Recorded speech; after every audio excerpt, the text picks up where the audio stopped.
আলিহার মেজাজ খুব দ্রুত খারাপ হয়ে যেত, আর তখন তার বন্ধুরা বিরক্ত হয়ে বাড়ি ফিরে যেত। একদিন আলিহার বাবা তাকে পাশে বসিয়ে বোঝালেন যে তার রাগ কিভাবে অন্যদের কষ্ট দেয়। এরপর তিনি আলিহাকে একটি বেলুন দিয়ে বললেন, এটা তোমাকে একটা শিক্ষা দেবে।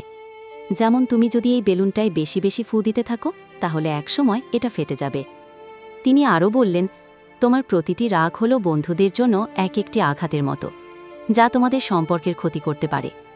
পরের দিন খেলার সময় একটি ভুলের কারণে আলিহার দল হেরে গেল। তার খুব রাগ হল এবং সে উত্তেজিত হয়ে উঠল। কিন্তু ঠিক তখনই তার বেলুনের কথাটা মনে পড়ল।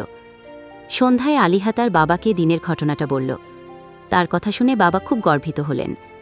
আলিহা বুঝতে পারল যে আবেগ জিনিসটা খারাপ নয়, শুধু সেগুলোকে সঠিকভাবে পরিচালনা করতে হয়।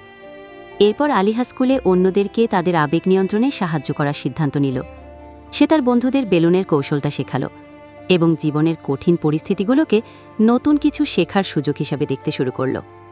আলিহা শিখল যে আবেগ নিয়ন্ত্রণ করার অর্থ সেগুলোকে লুকিয়ে রাখা নয়, বরং সেগুলোর উপর দখল এনে নিজেকে আরও শক্তিশালী, দয়ালু এবং সহানুভূতিশীল করে তোলা।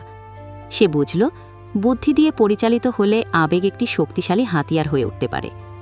এই আবেগই মানুষের মধ্যে সেতু তৈরি করে, সম্পর্ককে শক্তিশালী করে এবং আমাদের নিজেদেরকে আরও ভালো মানুষ হিসেবে গড়ে তুলতে সাহায্য করে।